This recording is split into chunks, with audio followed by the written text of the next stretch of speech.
Leading local today, right now a massive construction project is happening just south of Minot.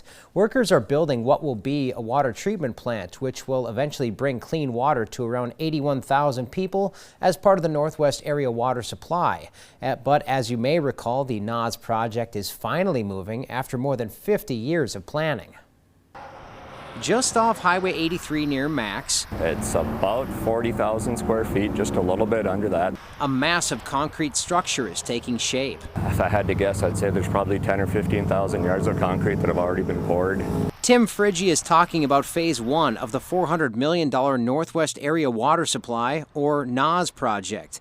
It's a plan to bring water from the Missouri River to homes in Minot and northwest North Dakota. So we'll actually be treating the Missouri water in Max there, and then we'll be shipping it into Minot so it gets treated again before it's distributed through the system. The NAWS water project is certainly not new. State leaders have been talking and planning it since about 1971. 50 years later, it's still not ready. You may be wondering, what's taken so long? One word: lawsuit. State leaders and water spokespeople have been tied up in court for close to 20 years. Early 80s, there was a lot of debate about whether or not it's a good idea to take water from one basin and put it into another, so you could introduce non-native species, and you can have, pretty catastrophic impacts to ecosystems. Biota is considered animal or plant life. Manitoba withdrew its lawsuit. The suit from Missouri was also dismissed. That's allowing work to now continue. It's safe to say that we're starting to see a little glimmer at the end of the tunnel.